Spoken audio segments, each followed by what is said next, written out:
श्रोते हो, नमस्ते. आपल्या सर्वांना शुभ दिवस.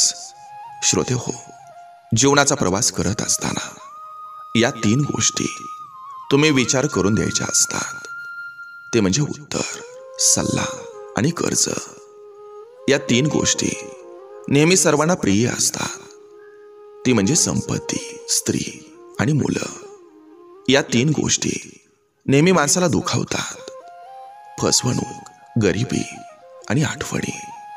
या 3 गोष्टी आपण कधी करायच्या नसतात. घमंड, अपमान आणि अपेक्षा. या 3 गोष्टी कधी चोरल्या जात नाहीत. चारित्र्य, ज्ञान आणि शिक्षण. आणि शेवटी या 3 गोष्टींना नेहमी महत्त्व द्यायचं असतं. ते म्हणजे कुटुंब, नातेवाईक आणि मित्र. श्रोते हो, जीवनाच्या प्रवासामध्ये या गोष्टींचा आपण विचार केला आणि या गोष्टी पाहिल्या तर आपल्या जीवनाचा प्रवास हा सुखकर होतो आणि आनंदाचा देखील होतो. नक्की विचार करा. चला, आजही आपल्यासाठी सुंदर विचारांची ही शिदोरी, ही मालिका अशीच पुढे घेऊन आलोय. चला करूया सुरुवात सुंदर विचारांना, सुंदर सुविचारांना.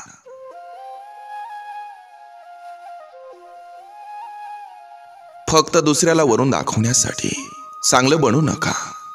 देव तुम्हाला आतून पण ओळखत असतो. शब्दांची भाषा कळायला भावना लागते. प्रेमाची भाषा कळायला हृदय लागतं. आणि शब्दातील प्रेम कळायला कोणाची तरी सोबत लागते. सुखासाठी कोणाकडे हात जोडू नका. वेळ वाया जाईल. ही दुनिया मतलबी झाली आहे. त्यापेक्षा दुःखाशी 2 हात करा, तरच चांगली वेळ येईल. प्रेम करणारी माणसं या जगात खूप भेटतात, पण समजून घेणारं आणि समजून सांगणारी व्यक्ती भेटायला भाग्य लागतं.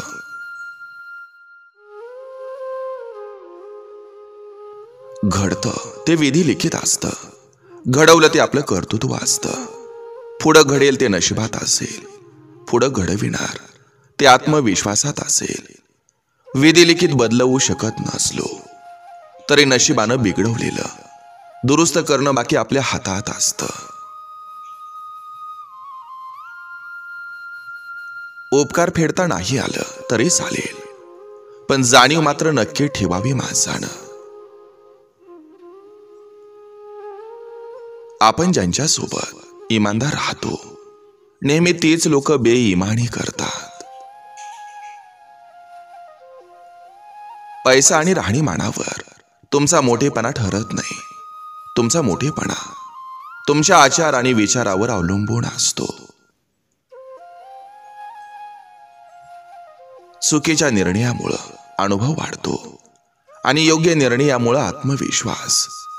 म्हणून निर्णय चूक की बरोबर हा विचार करायचा नाही. निर्णय घ्यायचा आणि पुढे जायचं. जीवनामध्ये एक क्षण रडवून जाईल तर दुसरा क्षण हसवून जाईल. सगळ्याच गोष्टी या तुमच्या मनासारख्या घडत नसतात. कधी कधी नशीब तुमच्यासाठी अजून काहीतरी चांगलं लिहित असतं. फक्त ते प्रत्यक्षात येईपर्यंत तुमच्याकडे संयम पाहिजे. फुलांची किंमत सुगंधानं आणि माणसांची किंमत माणुसकीनं सिद्ध होते. बाकी सुंदरता आणि पैसा फार दूरवर साथ देत नाही.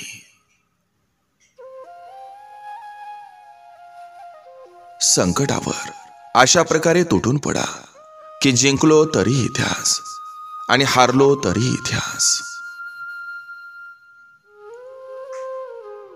जीवनात शांती आणि आनंद हवा असेल तर कधीही भूतकाळ किंवा भविष्यकाळात अडकू नका. हाताबाहेर निघून गेलेल्या गोष्टींना माणूस नशीब असं नाव देतो.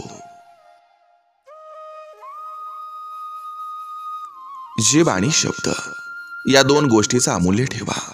हा सर्वांनाच प्राप्त झालाय. काहींनी त्यांच्याकडून सर्व काही कमावले आणि काहींनी सर्व काही गमावले.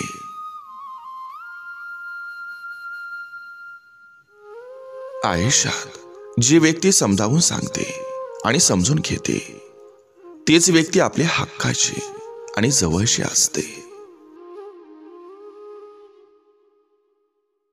सकाळ म्हणजे फक्त सूर्योदय नसतो, तर ती आपल्या आयुष्यातल्या नव्या दिवसाची आणि देहाची सुरुवात असते.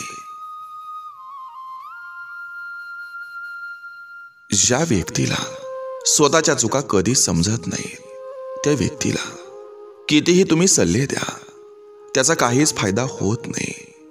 कारण या जगात स्वभाव बदलण्याचं औषध कुठंच मिळत नाही.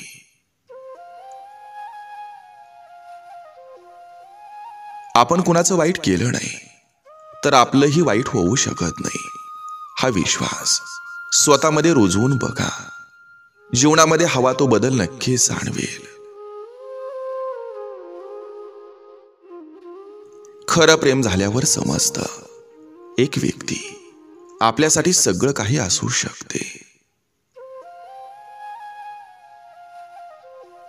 आपल्या आयुष्यातील चांगल्या माणसांचं महत्त्व आणि स्थान हे हृदयातील ठोक्यासारखं असतं, जे कधी दिसत नाही, पण त्यांची स्पंदनं, त्यांचं अस्तित्व आपल्याला सदैव जाणवतं. मिळवण्यापेक्षा मिळालेलं सांभाळून ठेवणं हे जास्त कठीण असतं. खूप काही वाटूनही शब्दात न बोलता येणारी भावना नेहमी मनावर ओझं बनते. स्वतःचा राग इतका महाग करा की कोणालाही तो परवडणार नाही, आणि स्वतःचा आनंद इतका स्वस्त करा की सगळ्यांना तो फुकट लुटता येईल. ज्या पुरुषानं त्याचं चांगलं दिवस हे परस्त्री बरोबर घालवलं आणि ज्या स्त्रीनं तिचं तारुण्य पर पुरुषासोबत घालवलं, अशा दोघांना त्यांच्या वृद्धत्वात कधीच कुणाचा आधार मिळत नाही. कारण या दोघांनी लग्न करून आपल्या जोडीदाराबरोबर विश्वासघात केलेला असतो. आपल्या घरातच अशी काही माणसं असतात ज्यांना माणसं जोडण्यापेक्षा तोडण्यातच आनंद मिळतो, आणि अनेक घरात असा एखादा तरी असतोच. जे झाड उद्या तुमची मायेची सावली होणार आहे ते झाड काही करून जपलंच पाहिजे आणि प्रेमानं पोजलंच पाहिजे. हक्क हा हट्टानं नव्हे तर विश्वासानं मिळवायचा असतो. रस्त्यानं चालता चालता हरवलेल्या स्वतःला पुन्हा शोधण्याचा प्रवास म्हणजे आयुष्य.